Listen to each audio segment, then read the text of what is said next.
Hey, blessings and welcome forward to Reasonings right here at the Tree of Life. I'm your host, The Great Howl, and I'm right here on Tree of Life Television Network. I want to give thanks to the Most High, first of all, that has blessed us with the strength, life itself, the ability to express within this grand experience. And yes, it is a most interesting experience. It can be painful and it can be joyful. It has dimensions to it. So I just want to give thanks that at least we're here knowing no other existence currently but this existence, and learning to deal with it as we are aware of ourselves and the expansive nature of this experience. Most people who follow this channel, I would say, would be advanced thinkers. People who are not necessarily easily swayed by the prevailing arguments, because people measure truth and relatability based upon the prevailing reservoir of available information and references on truth. In a simple nutshell, our collective awareness and what is environmentally friendly and environmentally promoted becomes the consistent basis of our understanding of truth. So it has to do with, yes, experiences reinforcing the primary thoughts, like the concepts and the fundamentals, right, that we encounter, that we are engaging with from a very young age, that forms our understanding of exactly what truth is. So advanced thinkers go beyond that prevailing thought. My state of being has always been one that has been informationally driven, and I would suggest to people who are more in the normalcy of information, most times that information is connotations, hallelujah. And because I've been a very denotation oriented individual, and towards the people who are more denotative in their approach to information, meaning they care more about truth than the appearance of conjecture or argument, right? They are more into the fact of understanding exactly what things are, not being swayed by the group, tribal, or just emotional reactions to what is presented. And so I've been one of those persons. And so for years of being that, I've been at odds with a lot of prevailing forms of thought ideation, thought mentation, and behavioral expression. And so because of that, in my sphere of experience, I've been an oddity. And so this current offering, as I've already started it, but I'm going to give you the essence and the grounding of the whole argument, is surrounding the soul versus mob rule. The soul in its individuation would be you, hallelujah, would be I. And that soul's experience being led by, one, the collective, which I call the mob rule, because it's not just collective consciousness. Collective consciousness is harmonious and has true bearing on reality. We're talking about the mob rule. So what is the mob rule? The mob rule is defined by the collective conjecture and ideas on what fact is, truth is, and it is reinforced by force. You see that word, reinforced?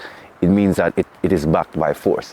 So mob rule has a system around it. It's not just the systematic cops, soldiers, militias, private armies, private security. It's also a weaponized way of thinking that individuals express towards other individuals in reinforcement of the mob rule. So now that I've defined the essence of the mob rule, let's go to the soul. The soul is a true experience of one's life in lifetimes.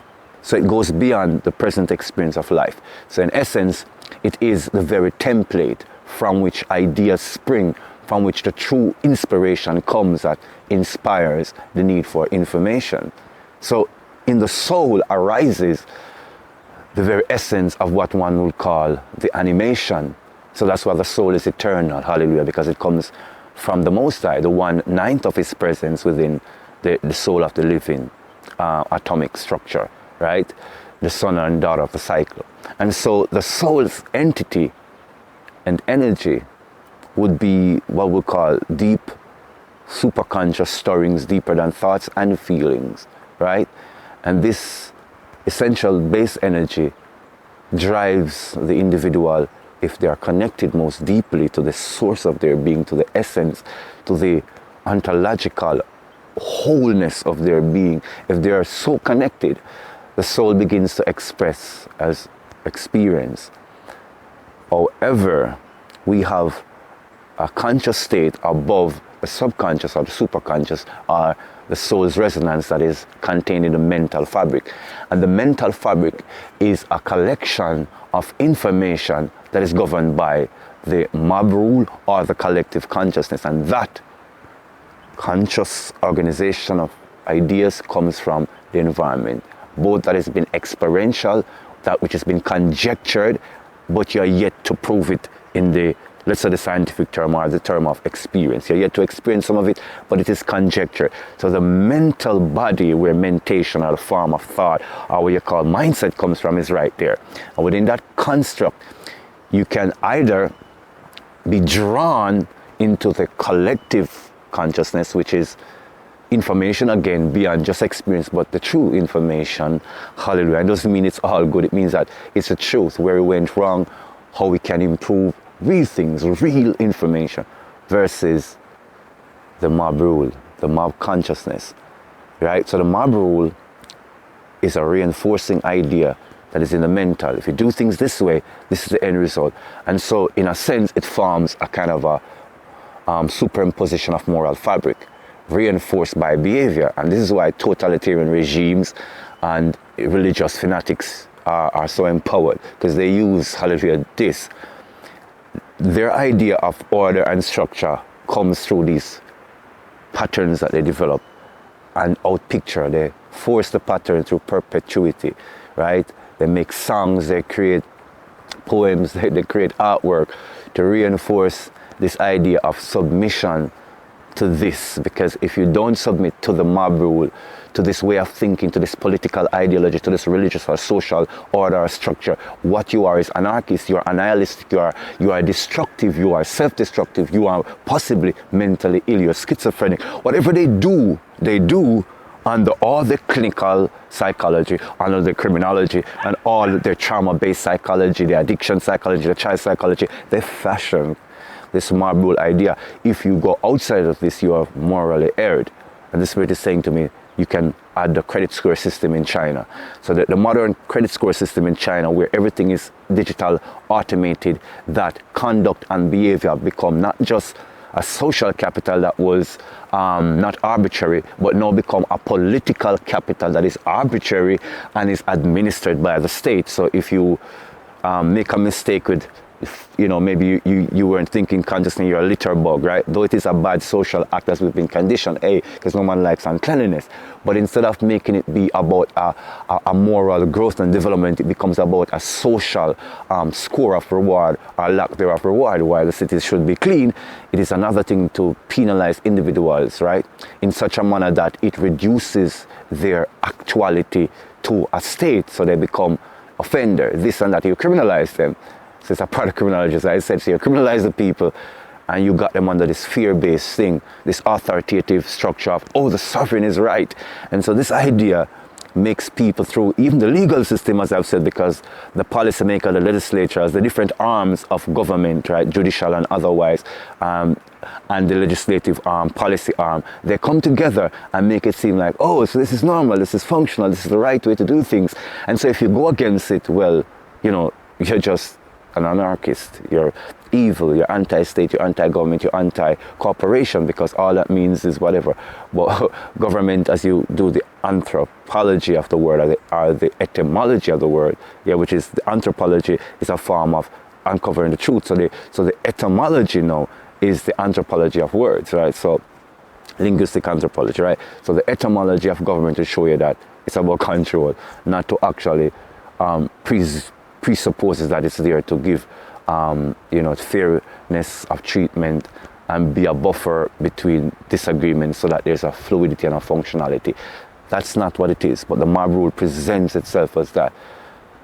Restricting the individual movement, confining the individual, and as extension, the community, hallelujah, the nation, and the state. On the other hand, there's the soul. Like I said, it is driven from deeper movements in presence that is not all conscious, and it inspires the collective to act, to remedy situations, to explore and expand situations towards benefit. So the soul would bring gnosis, knowledge, and how to function. It's not just rooted in the mental patterns governing what is present and you have to follow this. It is creativity. It is the essence of, if this is set this way, how can it be expanded, improved, if all that should improve it is likewise confined within the structure of that function? Something would have to come from outside, and that's where the soul's resonance manifests as the individual souls now. So individual souls can say, I'm a philosopher, I'm a thinker. They can say, I'm a writer, I'm a painter, I'm a sculptor.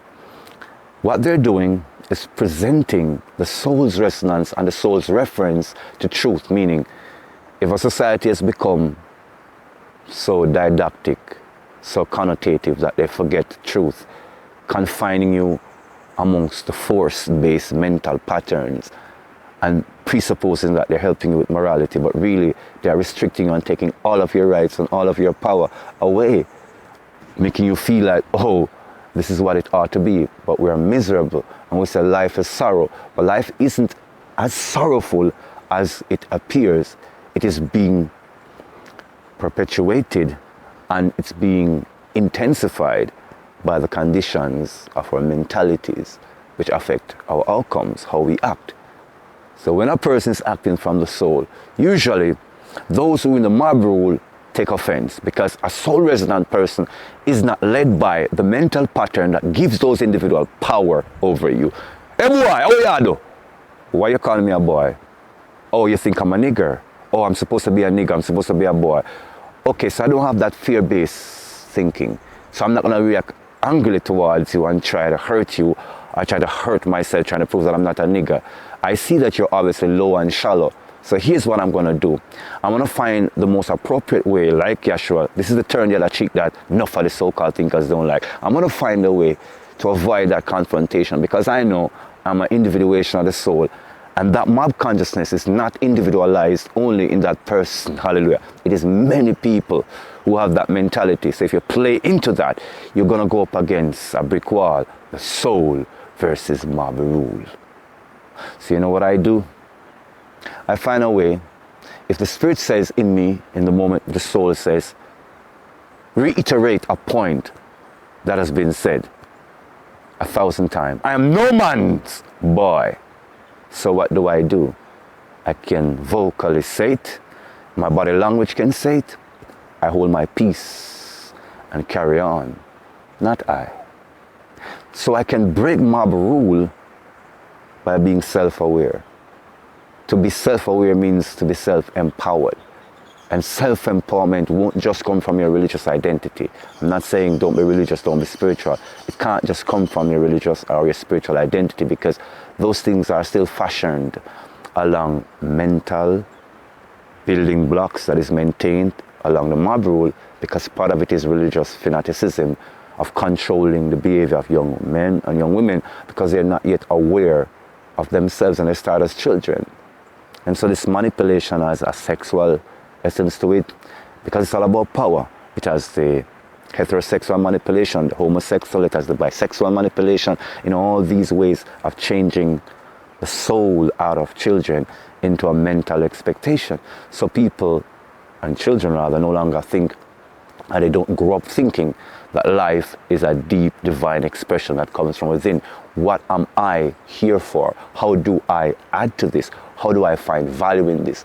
And that's where the soul comes in. The soul brings inspiration. Many people aren't drawn to certain things that soul resonant people are drawn to. If you're reading the scriptures, you usually is reading it to find real connection, because you know spirit and truth means that when the truth is the truth, you feel it, you feel a resonance with it. So soul resonant people would have traveled across what we call the rivers of lifetimes and would have gone back to some of their awareness of their past life. So they would have been, because of the soul, source with more information. So we would have had ideas, even not just through reading, but from within the soul's inspiration, and we are drawn to information and we realize, oh, life has been like this before. We as humans achieve this level of clarity or consciousness or behavior or achievement where we could have a harmonious society that is not just about material or just about the control of a small amount or the mob rule, right? We have ideas of how to transform. So again, some become philosophers and we express the idea to add to the mental patterns, to the mental limitations, to expand it, to say, why are you so uptight? What have I done to offend you? Because I grow my ear out. Because I actually say Yeshua and is more concerned about the truth of the Aboriginal heritage, not something being taught to me by Roman Curian and those people who just like the Sanhedrin, is offering up our souls, our wealth to the Roman state, to the oppressor, to the elites. They are reinforcers of the elite system. That's why they have power within like these boulets and these secret organizations, right? Why should we give our power to them?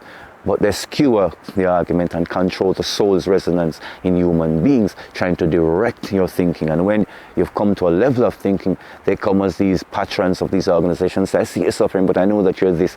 Again, trying to control the argument.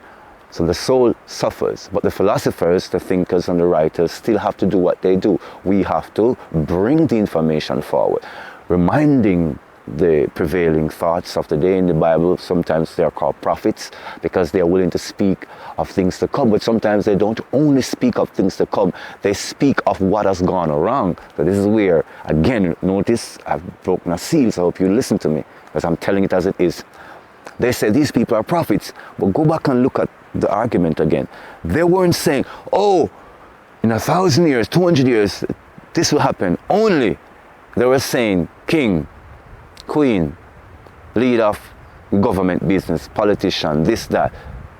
This course of action that you have taken is against the cosmic law, is against the divine law, and enshrined in natural law, not authoritative sovereign law according to man, that is reinforced by force according to cosmic law, that is sure, but won't force you because it has free will.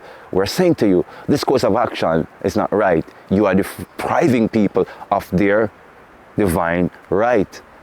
And you're doing it slowly, incrementally, but ultimately we'll see this will lead to the anarchy and destruction. And so people take the anarchy and destruction and say, oh, the prophet Jeremiah prophesied.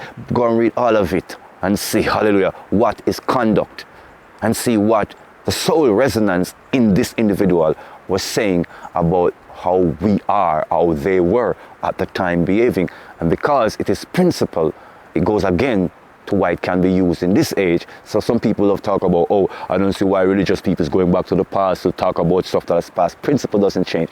And you know people are disingenuous when they act that way. Again, they are manipulators, and they are black conscious people who do that, right? Manipulators. Principles doesn't change. Outcomes change, right? Behaviors and activities change according to how we perceive principle. But principle don't change, and you know that. Hallelujah. Don't play me. Again, I don't care about people who are envious of others. Toxic weaponization of thoughts. Again, mob rule consciousness. The soul resonance as an artist now might paint an image, not just of the chaotic world that we're living in, but how we got to the chaos, how we can get out of the chaos. Many of the soul resonant people have angles and how they bring forward the soul's information. But don't take it lightly. There's a great ostracization that goes on with these individuals. We're not just like, oh, round of applause. We're called weirdos, quirks, crazy. And I must say, to the degree to which one can understand that weirdness and seeming behavior happens to every individual to some degree within life. But the mob rule have fashioned a construct of this unseeming behavior and opinionated it and kind of perpetuated it. So that when you look at someone who is soul resonant obscenities or weirdness, it's like, oh my God, they're monsters. Hiding the monstrosities of control right? And compunction of deep hatred that is contained in this mob rule consciousness that is political and social, economic and religious, that is competitive at nature, cannot be satisfied with itself and cannot be satisfied with anyone else. It hides this deep, consuming monster, while when it can look at the absurdities of the soul resonant people, they're like, oh, that's so weird, right? But hiding their own. And this is again part of the smoke screen pulled over our eyes. So we avoid the soul resonant people and we judge them harsher. And the mob is quick to say, crucify him, crucify him, give us Barabbas. Quick to say these things. The mob is gathering on the corner, agreeing to go and burn a house because they say there's a witch there, right? Or there is some demon or warlock. And this man is just an advanced thinker. These are just advanced thinkers who are trying to understand beyond what is the allowed understanding of the time. So the thought police, the mental police, the invention police comes out and steal patents and destroy records and kill out bloodlines and wipe out entire innovations and destroy the art, but the soul lives on and comes again. And in Jamaica, we have a thing we call the bandwagonist culture. When the soul has prevailed, all says, yeah, I was with you, but they never were. Again, because a mob has to absorb into itself anything that it thinks is of brilliance, that enhances it. Hallelujah. So that is why you must never be caught up, if you're a soul resonant person, into the celebrity lifestyle. You might get very famous, you might get notoriety, people might know of what you do, but don't be caught up into the accolades and the things they do when they recognize people they say are heroes, because usually we suffer the hardest, hallelujah, to get to that point. And the so-called glory isn't substantiated truly by their experience, it's substantiated by our experience, hallelujah. And so we can't forget that even the same word talks about 144,000, a seemingly absurd number, being the pure, the saved amongst the cataclysm in a world of billions. Let me just give you the full spectrum, right? It's interesting, but then people dismiss these things because, again, they make no sense to where the mob design its gang thought processes. Yeah, it's tribal identity, right? It's giving us this, hey, this is my group, this is my social group, this is my hierarchy, this is my power structure, this is where I rise to be a man, this is where she rises to become a woman of valor or power. And all it is demeaning, debasing, and you have to stay within a mold, because anytime you start feel the soul budging through the perfect waistline, the perfect brow line, or the perfect behavior that is designed, it begins to become noticed, and a little red light goes off over your reality, right? And the more you try to move into the harmony of that feeling, the red light gets brighter, and all of a sudden you feel like you're alone. You touch a nerve right now, you feel like you're alone and like, oh, what if I'm crazy? No, you're not crazy, but you know what you're guilty of too? Hallelujah. You're guilty of ignoring the soul resonant people too. You're guilty of listening to them. That's why you feel alone. You didn't count them. You didn't recognize them as important. So you said you're alone. How could you be alone? And so this is a lie the mob rule tells. Nobody's with you. You're alone. Nobody cares about you. It's a big lie. The people who care about you, you just never cared about them. Hallelujah. And you hung around people who didn't care about you. And there was more people around you that didn't care about you than those who did. And so you became uncaring too. Way of the world, they say. Be in the world, hallelujah, but not of the world. The soul versus mob rule. You gotta have some integrity in your spirit and to learn to stand up for what you truly feel. You can't allow someone else to tell you what you're feeling, to be opinionated about what you're experiencing, because when you close your eyes, when you are in that moment by yourself, it's you alone, not him and you, not she and you, you. It doesn't matter if him is mom, sorry, it's him, if him is dad, or she is mom, or if she is wife, right? Or she is daughter, or if him is son, or if him is grandfather. It doesn't matter, right? It doesn't matter, because the truth is they are having their own experiences. You got to recognize they are. Though we're in the collective space, they're all having their own experiences. And if the mob rule is in their minds and they're acting and you think harmonious, and like, oh, they're all together. Yeah, they're together on the road to denial, to destruction and wherever. And the straight and narrow to awareness, to salvation, you find that there's very few. And in those people, there is pain because they had to walk away from all of the hims, hey, and the hers, if you get what I'm saying, right? And sometimes that him and that her that you have to walk away from is you. And the image that you've been holding on to of yourself, it's not real. And maybe some might call it ego, but it's deeper, hallelujah, than ego. Yeah, the ego is a false self, but it's more than just a false self. It's a false reality, hallelujah. It's what it is. It's not just you, it makes everything false. They won't say that too easily. It makes, hallelujah, everything false. Can't respect no one that is real. You use them as toys and expropriate nature and expropriate everything. You use it and have no respect for it, but yet still everything in the actuality, what is not human, but natural, teaches us order, teaches us reciprocity. And that's what true soul resonant people has been here to do, to remind us and to be reciprocity, not to be a reward and loss-based idea of what reciprocity is. Oh, you do this, you're rewarded. Oh, you don't do this, you're reciprocity. All of us are a part of the cosmic experience. And the soulful being, notice that word, soulful. It's not a music, it's the soul-filled person. People misuse it. They think it's a good feeling. It's more than a good feeling. The soulful beings around here bring harmony. That's why it's called soulful. Soul. You got soul, baby. You got soul, lady. You got soul, baby. You got soul, lady. Yeah. So you got soul. We've got soul. Don't be sold out. Be soul filled and soulful. So until next time, this has been a great hour. Yeah? Reasonings right here at the Tree of Life. Just reminding you to be soul resonant, add to the reciprocity of the creation, the living cosmos, and the spirit of Olam that has gifted us with the presence to live not just the present, but the past, the future, and have it all as one experience, even though we experience it at different points. How brilliant is the soul?